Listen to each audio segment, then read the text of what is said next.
অনলাইনে তোলপাড় চলছে, আপনারা সবাই জানেন একটি ঘটনা ঘটেছে এবং সেখানে আমি উপস্থিত ছিলাম এবং অনেকেই আমাকে ইনবক্সে কোয়েশ্চেন করছেন, আপু আপনি রাকিব হোসেন টিম এবং ইয়াসিন হোসেনের সাথে কি করছিলেন এবং ওখানে কি হয়েছে, কি করেছে, আপনি কেন গেছেন, আপনি মার খেয়েছেন কিনা, এটা সেটা অনেক ধরনের কোয়েশ্চেন আমাকে ইনবক্সে এবং আমাদের কমেন্ট সেকশনে, আমার পার্সোনাল আইডিতে, আমার ফ্যামিলি মেম্বার্স, আমার ফ্রেন্ড সার্কেল সবাই জিজ্ঞেস করছে। প্রত্যেককে আমার সম্ভব না ইনবক্সে গিয়ে অ্যান্সার করা, বা প্রত্যেককে আমার সম্ভব না কল করে সেই কলের ইনফরমেশন দেওয়া। এবং অন্তরা, তারপর হচ্ছে মিথিলা, ওদের অনেক ফ্যান ফলোয়ার আমাকে জিজ্ঞেস করছেন। তার কারণ হচ্ছে তারা প্রত্যেকে আমার সাথে কাজ করেছে, কিন্তু তারা ভাবছে যে সবার সাথে আমি কানেক্টেড, তাদের কোনো ইনফরমেশন আমি জানি কিনা। না, তাদের কোনো ইনফরমেশন আমি এখন জানি না। তারা কেমন আছে সেটা তারা একান্তই ব্যক্তিগত, তাদের ব্যাপার। আচ্ছা, আমি এখন চলে যাব মূল টপিকে, আর কথা বাড়াতে চাচ্ছি না।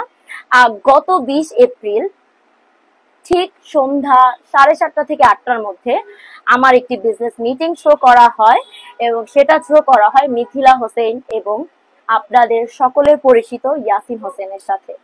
যদিও আমার কাজটা অলওয়েজ মিথিলার সাথেই হয়, সেই পারপাসে ওর হাজবেন্ড ওর সাথে সবসময় থাকে যেহেতু, তো ওরা দুইজনেই ওখানে এসেছিল। এবং গত রাতে, 19 তারিখ রাতে আমাদের ফিক্সড হয় যে আমরা 20 তারিখ একটা মিটিং করব। তো আমাদের প্লেসটা, ওরাও যেহেতু ওদিক যাচ্ছিল এবং আমারও একটা কাজ ছিল, আমি এবং আমার হাজবেন্ড মিরপুর 6 ছিলাম। সেই ক্ষেত্রে আমরা মিরপুর 1টাকে সিলেক্ট করি যে ওইখানে একটা সুন্দর এরিয়া আছে, আমরা ওখানে বসে আমাদের যে যাবতীয় ইনফরমেশন গুলো, আমাদের যে কাজের ডিটেলস গুলো আমরা ওখানে ফিক্সড করতে পারবো। যেমন কথা তেমন কাজ, আমরা চলে যাই সেখানে, আমি আমার হাজবেন্ড, এবং আমাদের আগে মিথিলারা চলে যায় এবং তারা আমাদের ঠিক 10 মিনিট আগে ওখানে পৌঁছে যায়। আমি ওদেরকে, আমার হাজবেন্ড যেখানে ডিল করতে গিয়েছিল ওই অফিসে নেটওয়ার্ক ছিল না, আমি হোয়াটসঅ্যাপে ওদেরকে টেক্সট করি যে তোমরা পৌঁছে আমাকে কল করো বা হোয়াটসঅ্যাপে টেক্সট করো। তো অ্যাজ অলওয়েজ ওরা ওখানে পৌঁছে আমাকে কল করে যে আপু আমরা চলে এসেছি, তোমরা আসো। আমি ওদেরকে বললাম যে তোমরা কফি বা কিছু একটা নাও, আমি আসছি। তার 5 মিনিটের মধ্যে আমি ওখানে চলে গেলাম। আমার হাজবেন্ড হচ্ছে গাড়ি পার্ক করছিল নিচে এবং আমাকে বললো তুমি চলে যাও, যেহেতু ওরা অনেকক্ষণ ধরে ওয়েট করছে, যেহেতু ওরা একজন ইনফ্লুয়েন্সার, এতক্ষণ ওয়েট করছে, এটা ভালো দেখায় না, তুমি চলে যাও। পরবর্তীতে আমি উপরে চলে যাই, আমার হাজবেন্ড গাড়ি পার্ক করছিল, আমি উপরে গিয়ে সম্পূর্ণ অবাক হয়ে যাই। অবাক কেন হই সেটা আপনারা ভিডিওতে দেখতেই পারবেন, আমি ভিডিওটা দিয়ে দিচ্ছি।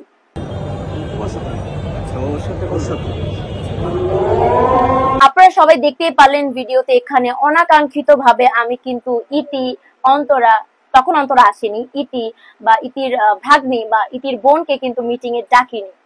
আমার মিটিংটা ছিল একান্তই মিথিলা রহমান এবং ইয়াসিন হোসেনের সাথে। অনাকাঙ্ক্ষিত ভাবে ইতি এবং তার পরিবার বর্গ এবং তার সাথে আমি যাদেরকে চিনি না তারা ওখানে ছিল। ওখানে যাওয়ার পর আমি যখন তাদেরকে দেখি, মিথিলা বলে আপু, আমি মিথিলাকে জিজ্ঞেস করছি মিথিলা কি হয়েছে, ও বলছে আপু ওরা আমাদেরকে আটকে রেখেছে, আমাদের যেতে দিবে না। পরে আমি বললাম তোমাদের তো যাওয়ারও কথা না, আমি মিটিং করতে এসেছি, মিটিং শেষ করে যাবে। পরবর্তীতে আমি বললাম যে আপনারা কে, আমার তো মিটিং আছে, আপনারা কাইন্ডলি ওদের সাথে যদি কোনো ব্যক্তিগত আলাপ থাকে পরবর্তীতে করবেন, আমাকে একটু স্পেস দিবেন, যেহেতু আমার মিটিংটা করতে আমি এসেছি।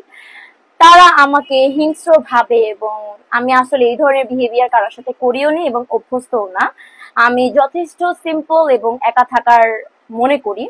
তারা আমাকে হিংস্র ভাবে, ইতি না, ওইখানে একজন মেয়ে ছিল যাকে আমি চিনি না, পরবর্তীতে তাকে আমি চিনতে পারি তাদেরই মারফতে। সে নাকি এলাকার কোন এক দাপটি একজন মেয়ে, সে বলছে আপনি এখান থেকে চলে যান, আমরা এখানে ওদের সাথে কথা বলবো। তো ওই মুহূর্তে আমার হাজবেন্ডকে আমি ফোন করতে না করতে চলে আসে। আসার পরে আমি বললাম দেখো ওরা আমাকে, ওদেরকে এভাবে আটকে রেখেছে, আমাদের মিটিংটা ওরা করতে দিচ্ছে না। পরে আমার হাজবেন্ড বললো যে excuse me, we need a time, we need a space, kindly আপনারা চলে যান, আমাদের এখানে মিটিং হবে, আমরা কাজটা শেষ করে চলে যাব, পরবর্তীতে আপনাদের কোনো প্রবলেম বা ওদের সাথে কোনো কথা থাকলে আপনারা বলতে পারবেন। ওনারা যাবে না, ওনারা ওদেরকে নিয়েই যাবে। ওই মুহূর্তে ম্যানেজার ওদেরকে বের করে দিল, বললো এটা আপনাদের কোনো ড্রয়িং রুম না, আপনারা কাইন্ডলি এটা লিভ করেন, যেহেতু আপনাদের ফুড সার্ভ করা শেষ, আপনারা খেয়ে ফেলেছেন, আপনারা চলে যাচ্ছেন, তো আপনারা লিভ করেন। তো তারা গালাগালি করতে করতে করতে চলে যায়। কিন্তু ওখানে একজন ভদ্রলোক, বয়স্ক একজন ভদ্রলোক, মিডল এজের, সে যারা অন্তরার দুলাভাই হিসেবে পরিচয় দিয়েছে আমার হাজবেন্ডের কাছে, সে ওখানটা থেকে যায়নি। তো আমার হাজবেন্ড বলে ভাইয়া আপনি গেলে ভালো হতো। উনি বলে যে ভাইয়া আপনার সাথে 1 মিনিট কথা ছিল। পরবর্তীতে আমার হাজবেন্ডের কাছে সে বলেছে যে তারা যাবে না, ওদেরকে, তাদের সাথে ওদের হচ্ছে ক্লাবে নিয়ে যাবে, ক্লাবে নিয়ে যাবে ওনাদের ওখানে এলাকায়, তাদের সাথে কি কথা আছে। পরে আমার হাজবেন্ড বললো ভাইয়া আপনাদের যদি পার্সোনাল কিছু থাকতো ওদেরকে কল করতেন, আমরা আসতাম না, আমরা তাহলে আসতাম না। ইয়াসিন তো বলে নাই যে আপনাদের কোনো পারিবারিক মিটিং আছে, তাহলে তো আমরা আসতাম না, কারণ আমরা তো কাজের জন্য গিয়েছি, এখানে আমাদের কাজটা তো নষ্ট হচ্ছে, আপনারা চলে যান। উনি যাবে না, আমার হাজবেন্ডের পিছুও ছাড়বে না এবং মিথিলা ইয়াসিনকেও নামতে দিবে না। অমত অবস্থায় মিথিলা কান্না করছে এবং আমাকে পূর্বের একটা ভিডিও দেখায়, দেখে তো আমি অবাক যে তারা হুমকি দিচ্ছে মিথিলাকে নিয়ে যাবে, আটক করবে তারা। তো যখন হচ্ছে মিথিলা এই কথা বলে, কান্না করছিল, তখন আমি হচ্ছে কিছু করতে না পেরে, যেহেতু আমি একজন ভদ্র ফ্যামিলি থেকে বিলং করি এবং আমি এই ধরনের একটা এনভায়রনমেন্ট কখনোই ফেস করি নাই, আমিও ভয় পেয়ে গেছিলাম সত্যি কথা বলতে। আমি 999-এ কল করি এবং মিথিলা 999-এ কমপ্লেন করে, বলে যে ওকে আটক করে রাখা হয়েছে, ও 999 থেকে পুলিশ আসছে। তখন আমরা ওখান থেকে লিভ করে 3rd ফ্লোরে চলে যাই, কারণ ওখানে কোনো সিসিটিভি ফুটেজ ছিল না, কারণ ওখানে যদি তারা আবার আসে আমরা কোনো প্রুফ রাখতে পারবো না। পরবর্তীতে আমরা 3rd ফ্লোরে চলে যাই, আমি রেস্টুরেন্টের নামগুলো মেনশন করব না তাদের সুনামের খাতিরে, তারা অনেক স্বনামধন্য কিছু রেস্টুরেন্ট, মিরপুরে অনেকেই যান, মিরপুর একে আপনারা চিনেন। তো ওখানে যখন চলে যাই, যাওয়ার পরবর্তীতে আমরা 999 থেকে পুলিশ চলে আসে, কিন্তু ওই যে ভদ্রলোক কোনো মতে আমাদের পিছু ছাড়ছে না, সে আমাদের সাথেই থাকবে। তো পুলিশ যখন চলে আসে, পুরুষ পুলিশ আসে, কোনো মহিলা পুলিশ আসে না, কারণ ওখানে রাতের বেলা মহিলা পুলিশের কোনো কাজও নেই, তারাই ভেবেছে আমাদের সেভ করে নিয়ে যেতে পারবে। কিন্তু তারা যখন আসে আমাদের সাথে আমাদের সম্পূর্ণ ঘটনাটা মিথিলা রহমান খুলে বলে, তখন আমাদেরকে বলে ওকে ফাইন, আমরা তোমরা কি চাচ্ছ, সেফটি চাচ্ছ আর কমপ্লেন? মিথিলা বলছে আমি কোনো কমপ্লেন চাচ্ছি না, কাইন্ডলি আমাকে সেফলি নিয়ে যান। ওনার পরিবার মানে অন্তরা হোসেনের লোকটা ছিলেন, দুলাভাই ছিলেন, উনি বলছে আমাদের যেতে দিবে না, মানে ওদের যেতে দিবে না, ওদের সাথে কি কথা বলবে, ওদেরকে আটক করবে বা ওদেরকে কোথায় কি নিয়ে যাবে। ভাই আমি আসলে ওই মুহূর্তে আমি নিজে সেন্সলেস হয়ে যাওয়ার মতো অবস্থা, কারণ এই ধরনের সিচুয়েশন আল্লাহ না করুক কোনো শত্রুকেও যেন না দেয়। তখন যখন সে এই কথা বলে, তখন পুলিশ বলে না, আমরা যেহেতু তারা আমাকে কল করেছে আমি ওদের সেফটিটাই দিব, আপনি ভাই এখান থেকে চলে যান। উনি যাবে না। ওই মুহূর্তে উনি হয়তো বা ওনাদেরকে কল করে পুরো রাকিব হোসেনের টিম এবং অন্তরার পরিবার সহ প্রায় 15 থেকে 13 জনের মতো মানুষ, এক হারে মহিলা ঢুকলো, কিছু পুরুষ ব্যাকআপ দিচ্ছিল পিছনে, এবং ঋতু ডিরেক্টলি আমার ফেসের সামনে এসে, আমি পুলিশের সাথে দাঁড়ানো, এসে আমাকে বলছে আমি কে। এই কথাটা শোনার পর I'm just like who the hell are you guys, who the hell are you, because you know me. তুমি আমার সাথে কাজ করেছো, অন্তর আমার সাথে কাজ করেছে, ইতি আমার সাথে কাজ করেছে, মিথিলা আমার সাথে কাজ করছে। তখন সে আমাকে এইভাবে রুডলি সবার সামনে আঙুল তুলে কথা বলল, আমি স্পিচলেস, আমি কিছুই বলতে পারি নাই, কারণ আমি যথেষ্ট ভদ্রতা বজায় রাখার চেষ্টা করি। আমার হাজবেন্ড এসে বলছে আমার ওয়াইফের সাথে কথা বলার মতো, এইভাবে কথা বলার কি হলো, আমার ওয়াইফের সাথে এইভাবে কেন কথা বলছেন আপনি। পরবর্তীতে সে দূরে গিয়ে আমাকে নানা ধরনের ভাষায় কথা বলছে, ওখান থেকে অন্তরা আমাকে গালাগালি দিচ্ছে, এবং আমি সব থেকে বেশি অবাক হই, একজন 3rd পার্সন, সে অন্তরার নাকি বান্ধবী হয়, সে আমাকে অকথ্য ভাষায় আমাকে মিথিলাকে গালাগালি করছে, এবং সব থেকে বড় কথা যাদের সাথে আমার কাজ তারা আমাকে হুমকি দেয় আমি কিভাবে ইন্ডাস্ট্রি ইনফ্লুয়েন্সারদেরকে নিয়ে কাজ করি সে দেখে নিবে। আমার লিটারালি হাসিই পাচ্ছে। আমি কাজ করাই এবং আমার আলহামদুলিল্লাহ প্রত্যেকটা ইনফ্লুয়েন্সারের সাথে অনেক বেশি ভালো সম্পর্ক। পরবর্তীতে তারা আমাকে হুমকি দেয় এবং বলে আমি কিভাবে কাজ করি, আমার পেজ কিভাবে থাকে তারা দেখে নিবে। এত বড় সুনামধন্য একটা টিমের সদস্য রাকিব হোসেন, যার এত মিলিয়ন মিলিয়ন ফলোয়ার্স, তার টিমের মেম্বার, তার স্ত্রী, তার বোন, তার শালী, তার শাশুড়ি যখন এভাবে আমাকে হুমকি দেয়, তখন আমি কিছুই বলার ছিল না। আমি যে তাদেরকে রিপিটলি কথা বলবো এটা বেয়াদবি দেখাচ্ছিল, কারণ ইনস্ট্যান্ট আমার হাজবেন্ড দাঁড়ানো, ইনস্ট্যান্ট পুলিশ অফিসাররা ছিল ওখানে। আমি যদি কথা বলি তাহলে তো জিনিসটা আমি হ্যান্ডেল করতে পারতাম, তাহলে তারা কেন এসেছে, রাইট? সো দ্যাট আমি চুপ ছিলাম এবং আমি পিছনে বসা ছিলাম, এবং এই বসাটার জন্য তারা বলছে আমি নাকি ভেজা বেলাই হয়ে বসে আছি, এবং আরো বাজে বাজে ভাষা, নাকি আমি নাকি ভয় পেয়ে গেছি। হ্যাঁ আমি ভয় পেয়েছি, আমি এই ধরনের পরিবেশে অভ্যস্ত না, এই ধরনের উচ্ছৃঙ্খল পরিবেশে আমি অভ্যস্ত না, এই ধরনের বাজে এনভায়রনমেন্টে আমি অভ্যস্ত না। So that yes I am harassed, I am being harassed, and আমি ওখানে ভয় পেয়ে যাই because of I am not relatable with this environment. Okay, leave. তাদেরকে পুলিশ এত বাজে বাজে ভাষা তারা করছিল। ওই রেস্টুরেন্টের মধ্যে কতগুলো পুরুষ দাঁড়ানো ছিল, পুরুষদের সামনে, পুলিশ অফিসারের সামনে তারা এমন ভাষায় কথা বলছিল। পুলিশ অফিসার জাস্ট তাদেরকে বলল, বাবা তোমরা লিভ হও, আমরা তোমাদেরকে চিনি, তোমাদের নাটক দেখি, তোমরা একটু চলে যাও, আমরা এই পক্ষের হয়ে এসেছি, আমরা এদেরকে সেফটি দিচ্ছি, তোমরা একটু কাইন্ডলি চলে যাও। তারা যায় না, তারা তাদের ওই আঙ্কেলের কথাই যায়। তো তাদের আঙ্কেল নাদানি ভাইয়া তখনও আমাদের সাথে। তো পুলিশ বলে ওরা যাওয়ার পর 5 মিনিট পর আমরা যাব।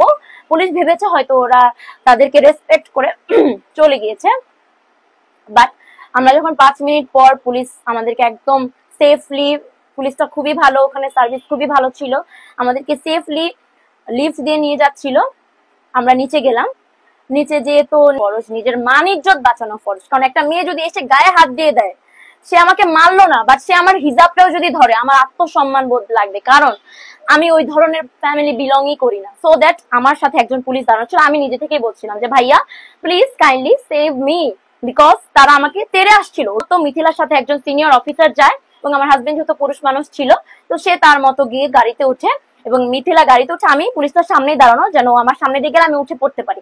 আমি ওই সাইডে যেহেতু দেখেছি ওদের টিম মেম্বার, ওখানে যাওয়া সেফ না ভাই, ওদের ব্যবহার পর থেকে ওদের কাছে যাওয়া সেফ না। আমি তো বড়, আমি বুঝি কে কি করতে পারে, তো আমি ওখানে যাইনি, আমি এখানে দাঁড়িয়েছিলাম পুলিশের সাথে। এমন অবস্থায় তারা আমাকে হচ্ছে গালাগালি তো করছে। তো মিথিলা যখন ওঠে তখন এই যে এই ঘটনাটা হয়, তারা তাকে টেনে হিচড়ে মেরে টেরে নানান ধরনের অবস্থা। আপনারা ভিডিওতে একটু দেখেছেন, আবার দেখুন।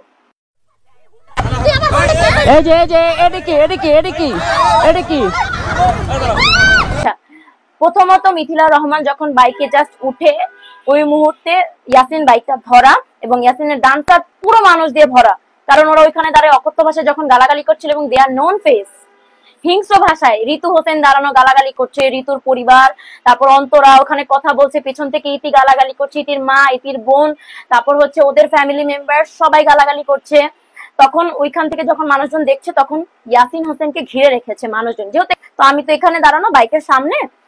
তো ওই মুহূর্তে মিথিলা রহমানের হাতটা মোচকে, মানে ওই মেয়েটা মুখে বলতেছে তুই, তোর হাত আমি ভেঙে দিব, এই কথা বলে ওই মেয়েটা, হোয়াইট ড্রেস পরা যে মেয়েটা ছিল অন্তরের বান্ধবী সামিয়া মেবি, সে হচ্ছে হাতটা মোচড় দিয়ে ওর পেছনে নিয়ে যায়, এবং অন্তরার বড় বোন এসে থাপড়ায়, পেছন থেকে সানজিদা ইতু এসে ঘুষি দেয়, চুল টান দিয়ে ওকে ফেলে দেয়। ফেলে দেওয়ার পর মেয়েটাকে কোনো মতো, যেহেতু ইয়াসিনের হচ্ছে বাইকটা ছেলেরা ঘিরে রেখেছিল, আমার হাজবেন্ড চাবি রেখে ওই মুহূর্তে চলে এসে আমার হাজবেন্ড সহ ইয়াসিন হোসেন এবং পুলিশ ওই মেয়েটাকে উঠানোর পরে আমার হাজবেন্ড যা হাতটা এমন করে প্রোটেক্ট করছিল ইয়াসিনকে এবং মিথিলাকে, এবং পুলিশও প্রোটেক্ট করছিল।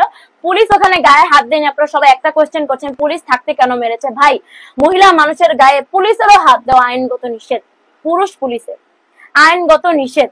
তো ওইখানে 3টা পুরুষ ছিল, আমি একা মহিলা ছিলাম। আমি যে হাত দিতাম তাহলে ওরা হচ্ছে ভিডিও ব্লগ বানায় দিত যে সুগার ক্লথিং এর ওনার গায়ে হাত তুললো অন্তরা হোসেনের। তো ভাই, আমি নিজের জীবন বাঁচাইতে ফরজ মনে করি, হ্যাঁ, কারণ ওখানে আমি সরে আসি, আগে থেকে আমি সরা ছিলাম। আমি তখন মিথিলাকে নিয়ে ব্যস্ত ছিলাম, কারণ আমি মনে করেছি মেয়েটা ছোট, ওই অবস্থায় ওর জন্য আমার চোখ দিয়ে লিটারেলি পানি চলে আসে, যে একটা বাচ্চা মেয়েকে, তারা অনেক বড় ভাই, তাদের এক একজনের 2টা 3টা করে বাচ্চা আছে, অন্তরা ওর বড়, এইভাবে যে আনএডুকেটেড একটা বিহেভিয়ার রাকিব হোসেনের টিম দিবে, আমি কল্পনাও করতে পারি নাই। জাস্ট আমার কল্পনার বাহিরে ছিল। মেয়েটাকে পারলে ছিঁড়ে খেয়ে ফেলতো।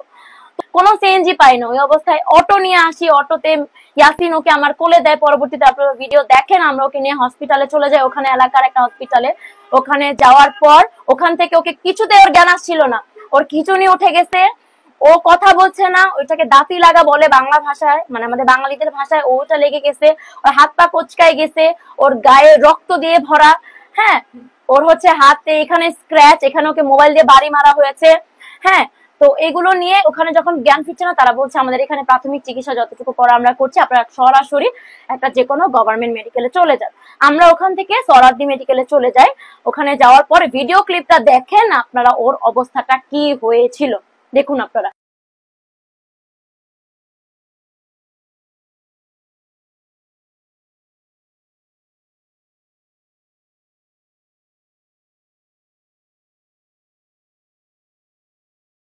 এই হাসপাতালের ভিডিও ক্লিপটা শুধুমাত্র আপনাদেরকে দেখানোর জন্যই নেওয়া, যে একটা মেয়েকে রাস্তার মধ্যে, সে যতই অন্যায় করুক, তার যতই ফ্যামিলি প্রবলেম থাকুক না কেন, একটা এডুকেটেড, একটা স্বনামধন্য পাবলিক ফিগার কিভাবে একটা রাস্তায় আরেকটা পাবলিক ফিগারকে এইভাবে ধরে একটা নন প্রফেশনাল বিহেভিয়ার থ্রো করে। ওকে, পরবর্তী যখন আমরা সোহরাওয়ার্দী হাসপাতালে যাই তখন ওখানে প্রায় 2 থেকে 2.5 ঘন্টা পর সেন্স আসে। আসার পর ওকে ইনজেকশন এন্ড এভরিথিং যা যা ট্রিটমেন্ট করা দরকার করানো শেষে আমরা পুলিশ সহ পরবর্তীতে আমরা চলে আসি। আমরা বাকি যে আইনগত ব্যবস্থা সেটা ওরা নিয়েছে। এবং আমি কেন এই কথাগুলো বলছি, কারণ আমি মনে করি এখানে আমি কারো পক্ষে না, কারো বিপক্ষেও না, আমি ভিকটিমও না, আমি ভিকটিম কাউকে করাইও নি। আমি এখানে একদম চাক্ষুষ সাক্ষী, আমার থেকে বড় সাক্ষী এখানে কেউ নেই। তার কারণ আমি ওখানে উপস্থিত ছিলাম এবং যে মিটিংটা থ্রো করেছি সেটা আমি থ্রো করেছিলাম মিথিলা রহমানের সাথে। আমাকে যারা প্রশ্ন করেছিলেন ওখানে আমার ভূমিকা কি ছিল, আমার ভূমিকা ওইখানে তখন অ্যাজ আ ব্র্যান্ড ওনার এটাই ছিল, যেহেতু তারা আমার ব্র্যান্ডের কাজে গিয়েছে তাদেরকে সম্পূর্ণ নিরাপদভাবে বাসায় পৌঁছে দেওয়া। Yes, I did it. আমি তাদেরকে সম্পূর্ণ নিরাপদভাবে তার বাসায় পৌঁছে দিয়েছি। এবং ওইখানে যে গাফলতিটা ছিল সেটা ছিল তাকে মার থেকে রক্ষা করতে পারেনি।